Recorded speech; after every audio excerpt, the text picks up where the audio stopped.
My children were like velociraptors testing the fences to see when I would break down. And so they'd be like, can I have it? Can I have it? Can I have it? Can I have it? And then either I would get mad and yell at them and feel like a terrible parent, or I would eventually give up and say yes and feel like a terrible parent.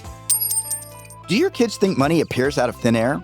This week's guest, Mari Collins Harris, is the co-founder of Ketshop, an app designed to teach kids financial literacy. Mari shares her journey about creating Ketshop to create more consistency and clarity around spending in her own household. She provides insights into how the app helps kids learn key money skills like budgeting, saving towards goals, and decision-making in a fun and safe environment. The conversation explores how to talk to kids about money in an age-appropriate way, balancing needs versus wants, and overcoming money mindsets from our own upbringing.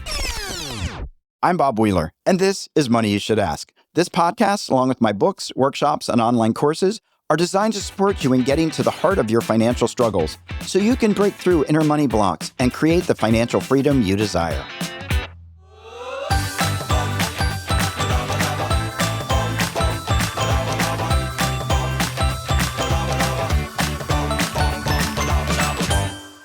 Ensure you never miss an episode. Click that follow button on your favorite podcast platform. Now, let's shift the way your kids think about money with Mari Collins Harris. Mari, welcome to the show. I am so excited to talk about children's financial literacy with you. Hi, thank you for having me. I'm glad to be here. So Mari, can you tell us how you got started and what inspired you to start Ketshop? So I am a mother of 3. My oldest is 8.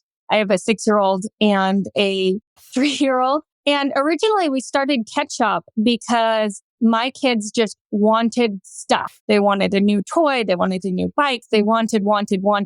And we didn't really have a framework for how and when I would say yes. It would be, were they good in the last 5 minutes? Was I in a good mood? Had I had my coffee already? It was very arbitrary. And so my children were like velociraptors testing the fences to see when I would break down. And so they'd be like, can I have it? Can I have it? Can I have it? Can I have it?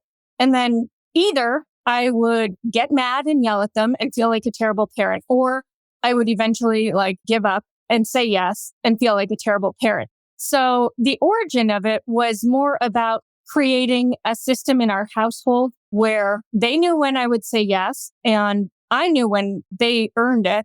So being able to have that framework made our household much more fluent. We didn't fight as much and everyone knows what to expect. I love that consistency for kids. Wow. What a concept. They get to actually know. It's so important that you talk about that because parents do get mad. They're having a bad moment and the kid just happened to ask the question at the wrong time. For sure. They have no idea what's going on. And as adults, you're trying to manage everything else as well as, hey, loving child, and the world's going on. So yeah, we're not perfect as parents. And I think there's this culture of parenting where you have to be the perfect parent. You have to be getting your kid in swim lessons and doing violin lessons and paving the way for their future. And it's hard to manage all those things, much less like dealing with the stress of the everyday. Yeah. So Ketshop for us was a way to help our children understand that money doesn't just come out of nowhere and that they can work to earn it. And success happens when you work hard. That's so awesome. And I mean, I love that Ketshop is teaching kids about financial literacy. You shared the story about having to look over your kid's shoulder while they were trying to figure out which toy to buy. And oh my gosh. And you're being honest going, okay, at a certain point, I'm bored out of my mind. Pick a freaking toy, right? Exactly. And creating that safe space for them to be able to shop, compare, and start to learn without having to take on the parent's energy. I know many parents don't talk about this stuff because they weren't taught, so they think it's just better to not say a word. Whereas I think it's better to say a word, even if you don't know everything, to at least start having these conversations to normalize. Yeah, I totally agree. But there's the right amount of words to say because I am a person who tends to say too many words. When I was looking over my child's shoulder while he was on Amazon, not only was I like concerned because he signed into my Amazon account, but I was also like, oh, that one's made in China. That one's got cheap materials. That one's too expensive. Coaching him and being this bug in his ear and not letting him make his own decisions and not letting him learn from those mistakes. Because as much as I want to guide him to make the quote unquote right decision, it's not going to happen if he doesn't go through those wrong ones. And hopefully low stakes early on mistakes. That's right. You've got to give them the guide rails so that they don't completely crash and burn. What are some of the other lessons that you hope kids will learn from this app? Well, honestly, the ability to make mistakes in a safe environment is a huge reason why Ketshop works.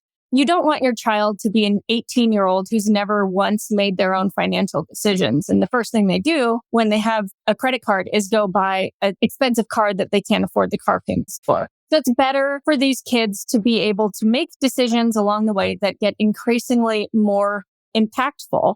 And at a younger child's age, it might be buying a RC car or a toy helicopter that breaks. Dang it. I wish I'd spent my money differently, or I wish I'd bought the nicer version. Whatever the lesson is that they take from that, they might not make that same mistake again, or they might have to make it a few times, but it's not as high stakes as going into debt as an adult. And that's what we're hoping to teach, is that your financial decisions make a difference in your life, not just in that moment, but further down the line. Yeah. And I think that's awesome. And I'm wondering, the other piece for parents may be to hold the boundary when they do make bad mistakes or make mistakes that aren't the best. I had a friend who let their kids start buying their school clothes and they would get a certain amount, right? Yeah. One kid's like, I'm going to buy a pair of fancy, cool shoes. Now I don't have any pants or shirts for the rest of the season. And then mom and dad being able to say, you chose the shoes. We're not going to supplement the pants and the shirts. You're just going to have to hope people give some stuff to you for your birthday or something, right? Yeah. And then hold that boundary. Like you wanted to ask for a toy, but now you have to ask for a jacket because it's getting cold. I started using Ketshop in the same way because my children were not being responsible with the things that I had bought them. So we live in a cold climate, so they need mittens, they need hats, they need all these little things that they take off once they get to school. And then who knows where they go? They just float off into the ether. So after my eldest had lost maybe his fifth or sixth pair of mittens, I was like, all right, you are going to buy your own mittens. I let him shop around. He spent his own money on it and he ended up choosing a pair that I would have never bought. They were like flashy, but they're the last pair of mittens we've had to buy because he used his own money. He felt the sacrifice and they were identifiable. So these mittens have lasted almost a year now. It's summer, so haven't used them much lately. But the difference between something that a child invested in rather than was given is huge. And the way they respect that item is also huge. That's such an important skill. And you do have more care when it's your money. For sure. Because it's just easy to go, mom and dad will fix that. Mom and dad will fix. At some point, mom and dad won't. So good to learn that early on. Budgeting is something I don't think at any age people love to sit down and budget. I'm in accounting and I love to do budgets, but even my own, sometimes I'm, do I have to do it today? Yeah. How do you teach budgeting to kids to make it fun and relatable?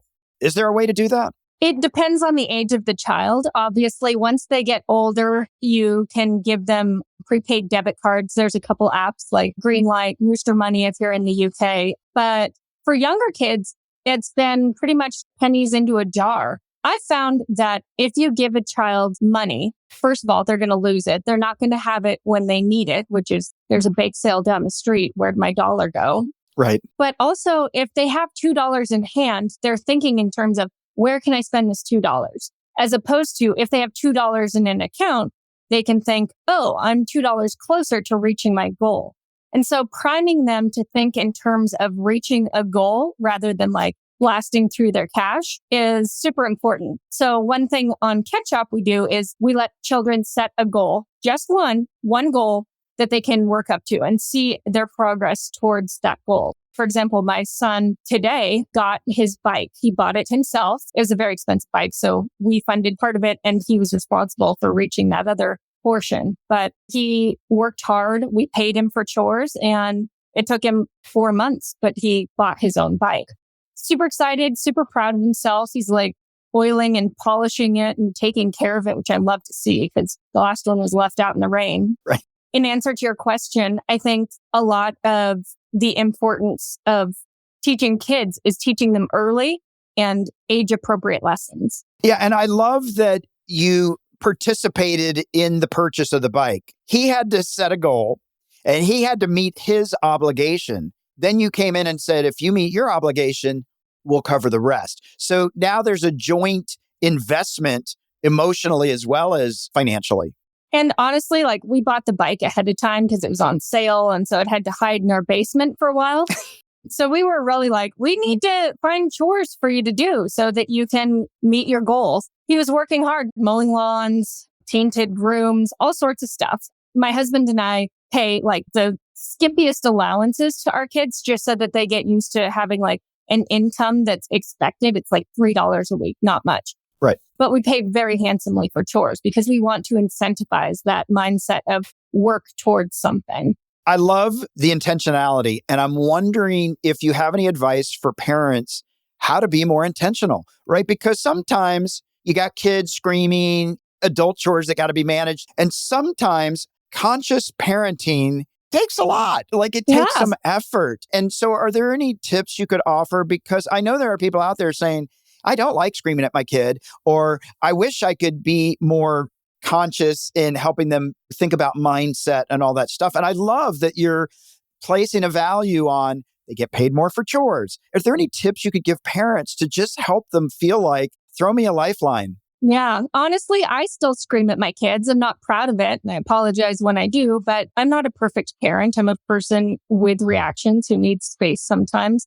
I think the best thing that I've learned from my experience is setting up a framework in those quiet moments when you aren't stressed out, when your kid isn't screaming at you, when you haven't had your cup of coffee. Like find that quiet time and figure out what matters to your family and how do you want to prioritize that.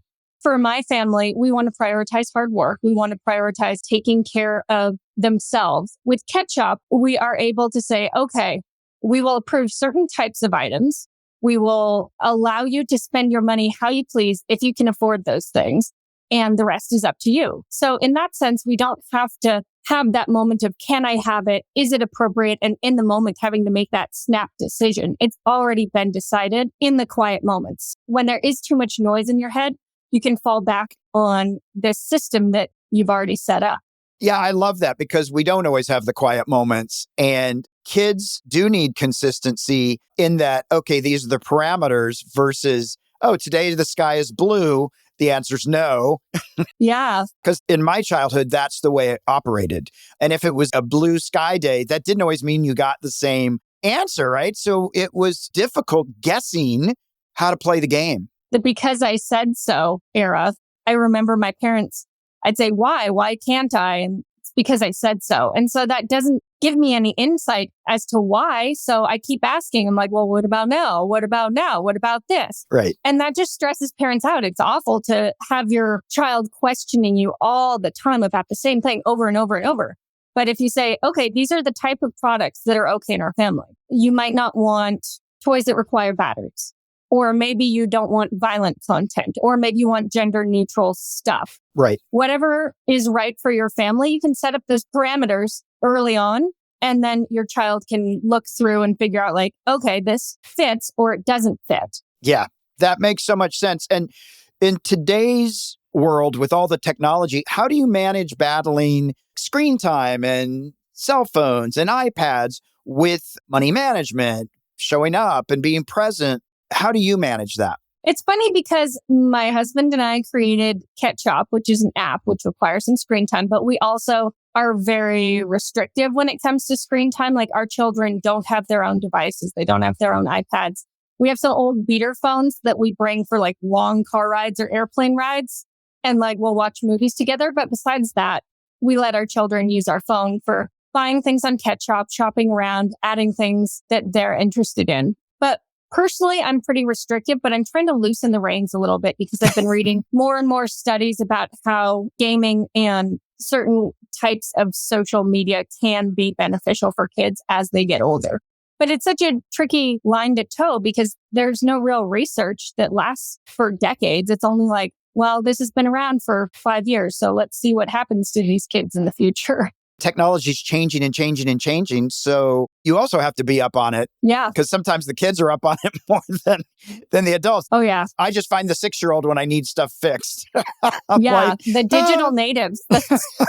they're out of control. They are so fast at picking things up. For sure, for sure. Well, Mari, we're going to take just a moment to test your nerve. Okay. Test Your Nerve is brought to you by themoneynerve.com. Your money problems need a hero. So grab your cape and fly over to testyournerve.com for financial solutions and a free quiz. Be your own financial hero. All right, here we go. What's the most embarrassed you've been by one of your kids maybe having a public tantrum over a buying decision? Ooh. God, there's so many. We went to Walmart once and we were there for emergency toilet paper or something like necessary. And the kids wandered into the toys aisle and it's just madness there. They can reach everything. They can touch everything. I'm trying to be respectful, even though it's like a big box store. I'm still like, okay, everything needs to go back where it belongs. Oh, don't put your mouth on that. And there's 3 of them. So by the time you catch 1 or 2, the other one sped away. And so I lost my cool. It wasn't necessarily kids being obnoxious and temper tantruming. It was me being like, oh my God, I got to get out of here now. Like, leave the toilet paper, grab the children. We're getting out of here. This is a nightmare. So yeah, my embarrassment is my own, not my children's. That's funny you say that because I've seen some situations and it was actually the parents that lost it because it's a stressful situation. And I think especially if, like you said, from the era of because I told you so, kids want to know, like they're asking questions. I want the toy and that's overwhelming. So I love that. Yeah, it's like a sugar rush for kids to be in a store with 1,000 toys. Absolutely. What money mistakes have you made in your own life that you hope Ketshop will help kids avoid? I think one thing that I'm still working on is realizing that just because it's a good deal, it doesn't mean it's a good purchase. So an example of this is I remember when I was maybe like 11 or so, I was old enough to start walking to stores and stuff from my parents' house. And I had $5 and there was a candy shop. They were like closing out. And so with the $5, I bought like pretty much their whole inventory of Sour Patch Kids. It was like a giant industrial sized box. And I took it home. My parents didn't know about it because it was my money, my walk. And I ate the whole thing in like a week and was so sick. And I'm like, okay, so hopefully with some parental guidelines, kids can learn to make those decisions, make those mistakes, but also hopefully learn from them because a great deal is sometimes a bad choice. Yeah, I love that. Have you ever hidden a purchase from your spouse and what was it? I don't shop a lot, to be honest. And when I do, it's like the things that I buy, he doesn't care about or notice. So, right. Yeah, I feel like if I buy anything, it's mainly for the house or for the kids or I don't know. Right. I'm not much of a shopper, so I'm going to go with no. Yeah, I'm not much of a shopper either. So what was your worst purchase regret?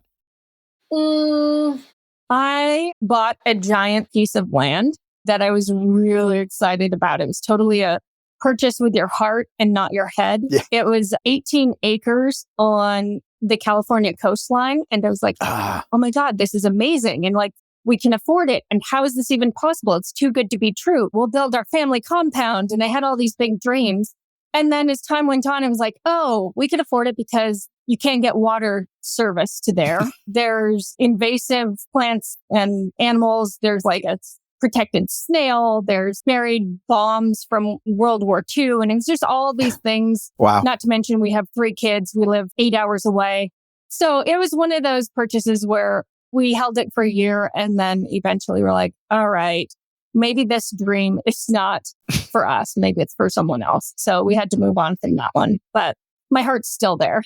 Yeah, that's a bummer because I would be excited about 18 acres on the California coast. Are you kidding? Yeah, it was amazing. It was too good to be true because it was too good to be true. Yeah, there's some properties in Topanga like that where I think, you can't build. Oh, it's just rocks. Yeah, that's what happened to me. We did okay. We did slightly better than breaking even, but it was a heartbreak to give the dream up. Yeah, for sure. Would you let your kids make a risky stock market investment in their Ketshop with their Ketshop money? Well, currently we don't let children do stocks on Ketshop. So I'm going to say no. But yes, if we do add that functionality in the future, which is something we've considered, I would. It's their money. And I think learning that losing money in the stocks is painful. Yeah. Doing it at a young age when you still have a roof over your head is better than gambling it all away later. So yes. Yeah. Or maybe they'll make a ton of money and we'll all be rich as we can be. And I think it's different for everybody. Some people like spending money on real estate. Some people like spending money in the stock market. Some people love crypto. For me, I think it's important to go with your comfort level to a degree. I think it's important sometimes to get out of your comfort zone. If you're not comfortable with crypto, don't go spend a whole bunch of money in crypto. Don't do it because everybody else is doing it. Get information. And I think what Ketshop is doing is really offering options and opportunities to do things in a safe environment so that when you go out in the real world, you've now got some of these skills. Yeah, we do allow kids to donate to charities through Ketshop. So we have a save, spend, give concept. And the give, it's interesting because my two older kids are now competing with each other to see who's donated more to charities. And it makes me so proud. I'm like, oh my gosh, like, you're saving the ocean and you're like championing orphanages. And it's really heartwarming to see 6 and 8-year-olds wanting to do charitable giving.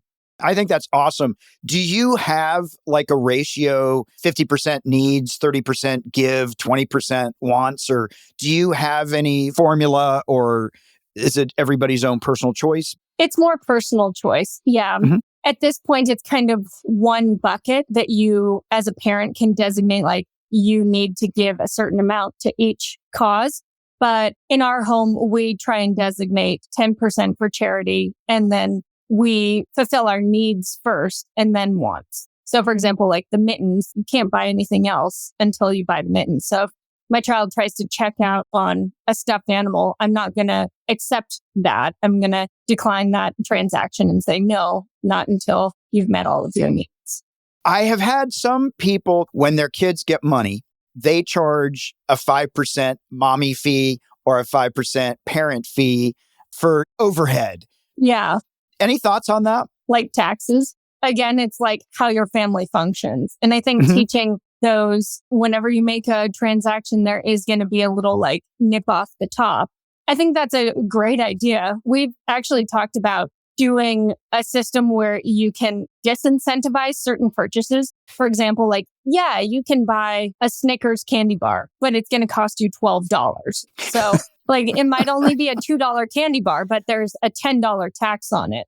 We played with that idea a lot, but haven't made it so because it was a technical nightmare. For sure. I mean, it's the same, like we incentivize the bike purchase because there's no way my kid would be able to reach that goal in the world we live in, but then disincentivize other things. No, that makes sense. In the app, Ketshop prioritizes purchases and delaying gratification. These are key skills. How do you ensure that the app incentivizes savings over spending and prioritizing needs versus wants? Is that part of the conversation? Certainly. Yeah. I think a lot of that happens between parent and child. A need versus want can change family to family. So something that I feel is a want, I want a car. It might be someone else needs a car. That infrastructure is set by the family. But in order to keep children on track towards saving, we do have like a savings goal. So the child can see like how close they are to achieving that goal. But along the way, if they go off track, it will show like you've slid backwards and you're not making forward progress anymore. Most of the savings is geared towards an end goal, which I guess all savings is, because whether your end goal is retirement, buying a car, emergency funds, you're always saving for something. And how do you ensure to cater the experience to the different age levels? Because a 5-year-old may not have quite the depth of understanding around finances that a 15-year-old might. Well, we keep the app super simple. We are aiming it towards younger users because by the time they're 15, they're kind of out in the world and a lot more independent. You can't really put as much control around their experience because they might have a job. They can do what they want with their money. We are aiming to educate a younger group that is underserved at this age, which is like elementary school kids. Our target audience is somewhere between like 5, maybe 4 if your kid's a genius, but 5 to like 11 or 12. And that's kind of our sweet spot. A lot of the interface, it has like pictures, it has bar charts, it has a lot of visual stimulation so that even pre-readers can understand what's going on. And then at the same time, like if a kid makes a mistake and purchases something that is inappropriate or their family says, ooh, not a good idea, there's always that parent break where a parent has to confirm or deny a purchase. So there's no accidental trampolines showing up at your apartment. Right. Exactly. No, I mean, I think that's so important. And that age group feels like a very important age group to target. Personally, I believe we learn all that stuff when we're 4, 5, 6, and 7. Mm-hmm. And so if we're not getting the fundamental core teachings at that age, it's going to be harder a little bit later on. Yeah. Not that it can't be learned, but it feels so important to get in there early. Yeah. I mean, once you reach middle school, you're looking towards your peers instead of your parents. And so you want the fancy sneakers and the designer handbags and whatever your peers have. It's this sweet spot of you're not a baby, but you still spend most of your time with your family where parents can have the most influence on their kids. And so financial apps out there are either using play money that has no real value in the world, right, or they're geared towards older kids. There isn't really another way that young kids can have financial autonomy at that age.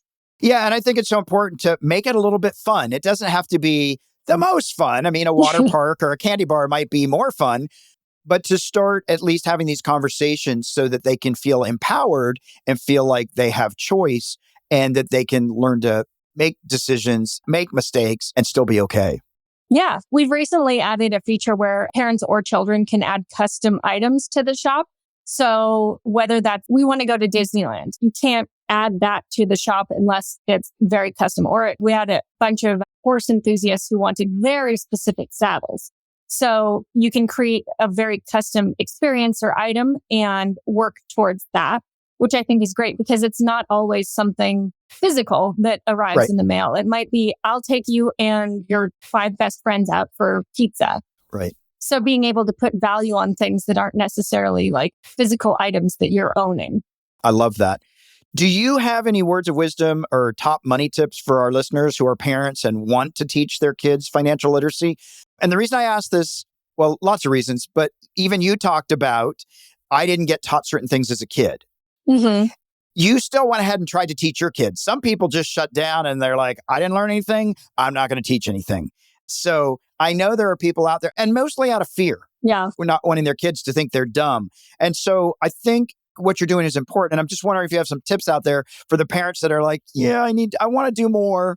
I think honestly, one of the best teaching tools I've found for my kids is sharing my own failures with them. Like, I am not a financial expert. I'm not a CPA. I'm not a financial advisor. And so I'm learning along the way too. And not just about finance, but about building technology and marketing. And so sharing all of these experiences and showing that I'm still learning, I'm still working on it. I don't have all the answers. They see me struggling and I don't hide that from them. So they can see that like, oh, you don't just like grow up and know everything. It's kind of a lifelong learning process. And then they just absolutely love every story of my failures, especially from when I'm a kid. I have like, I try and remember them. I'm like, oh yeah. Well, I chased after an ice cream truck barefoot and I busted open my toe and it bled for 2 days. So always wear shoes. They eat that up and they learn from it. They're like, you got to run with shoes. Yes, because your toes. But yeah, sharing your failures, sharing your insecurities. Obviously, you don't want to like share everything and let them know like, oh, we're financially insecure or, oh, I'm like insecure with my body. You want to like tailor it to what's appropriate to the kids. But yeah, I think it's important to let them know that you're not perfect and you're working on it. I think that's so important. And I'm wondering, do you have family meetings where the kids are involved in conversations around money? Well, we are a motley crew of ages. And so trying to sit down a 3-year-old and an 8-year-old and a 6-year-old and have a financial meeting has not been possible. We're very much, I call them 3 feral children because they're just fighting each other and rolling around. And we're not quite there yet. But yeah, I think by the time my youngest is maybe 6 or 7, I think we could incorporate something like that. To your point, which I really appreciate is, and I was thinking about this, it's good to talk with kids about money, but it's not great to tell them, I don't know how we're going to pay for our housing. Oh my God, I'm so worried we're going to file bankruptcy, right? We don't want to instill fear in them. We want to give them information. Well, maybe that's not something that we can afford to do at this time, or that's not in alignment with our values. You don't need to take your own real situation that might be happening and throw that onto the responsibility of the children. Exactly. Yeah, I'm totally with you. If you are in a precarious financial position, I don't think that's something that your children need to know about in detail. They might need to know, like, we save a lot and we're very careful with our money because we don't have a lot of it. But anything more than that can be distressing for kids. So I'm with you. Absolutely. Well, Mari, we are at the M&M moment of the show, the sweet spot, money and motivation. I'm wondering if you have a practical financial tip or a piece of wealth wisdom you could share with our listeners. I think one of the biggest financial growth areas we've had in our home is the idea of everyone working towards something together. It's really challenging when you have young kids because they're only thinking about themselves. I want. Right. But we have a chore chart and each kid has the things that they need to do and they aren't going to get paid for it. But then we also have an alternate chart that has, okay, if you mow the lawn, it's $7. If you rake the leaves, it's $8, whatever those chores are. But being able to create a structure where finances for kids are understood by all and expected. It's not how much will I get for this? It's I know how much I'll get for this and I will choose to do it because I want it. Right. I think taking away the mystery around money is super important for raising financially secure children.